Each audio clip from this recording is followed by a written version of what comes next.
Hello Aquarius, this is your August forecast. There's a lot going on this month, so I'm going to break it down into bite-sized pieces for you. On the 2nd of August, we've got a conjunction with Mercury, planet of communications and technology, conjunct to Jupiter, which is planet of growth and learning and abundance. And for you, it's happening here in your 7th house, these two coming together.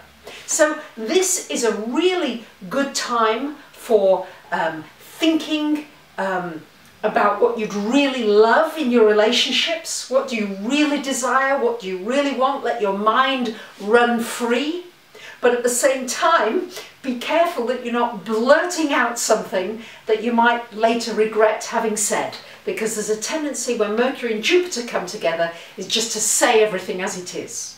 Now, of course, there can be a good side to this, which means that if you've been skirting around an issue for a while, it's going to come out into the open with this aspect, most likely. Now, on the 8th of the month, we've got a lovely trine. We've got Mercury very busy here, so this is Mercury again, making a trine to Uranus. Now, Mercury is the lower mind, you know, what am I going to do today? What do I need to go shopping? All those kinds of things.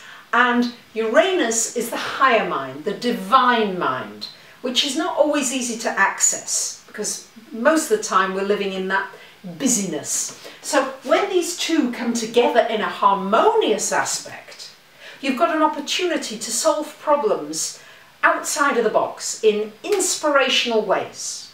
So for you, this could be an inspirational solving of a problem in a relationship. This could be an inspirational connection with somebody that you just connect with on that higher level when you feel like, wow, this is so exciting. You know, the mind energy is just really going off in all kinds of directions. It certainly could be solving a problem for you that you've been dealing with, maybe a technological problem, with it being in the 3rd house. It could also be a problem in any kind of a relationship that you've been having. You'll get a divine inspiration. So you can also expect some really interesting, lively debates and discussions. On the 10th of August, we've got a full moon, important Aquarius. It's in your sign. So this full moon in your 1st house in your sign. So this means that this is time for you to look at now how you present yourself. Maybe you want to change how you look, how you dress, how you do your hair, the colours you wear, the way you speak, just the way you come over. This is important now that you focus on yourself during this full moon, because you're going to be trying to balance this with everything that's going on in your relationships, because there's a heck of a lot going on in the relationship house this month for you. So this is important that you look at your needs, what you want, re-examine those, because very often our needs change. Yeah, we kind of like tend to think, oh, you know, that stayed the same. It doesn't stay the same. So this full moon is telling you to look at, you know, how can I be different? How can I present myself differently?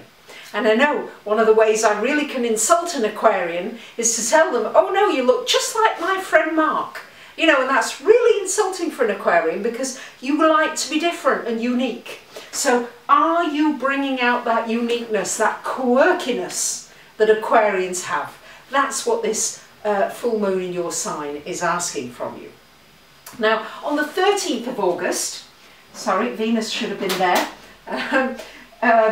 Venus actually moves out of your 6th house of work and goes into your 7th house of relationships. It's all happening in relationships. And on the 18th of the month, we've got an exact conjunction between these two benefic planets, the very beneficent, benevolent planets of Jupiter and Venus coming together.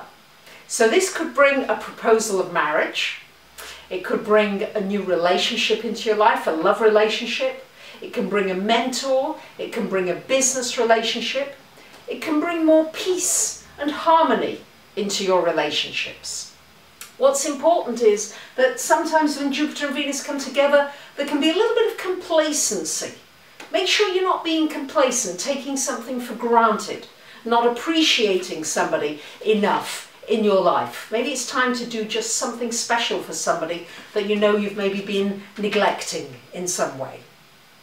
On the 16th of August, we've got Mercury moving into your 8th house. So this is an important time to study and to look at anything connected with your finances, particularly anything connected with the IRS, the tax people, insurance, bank, loans, joint finances. Really study it, really look at it.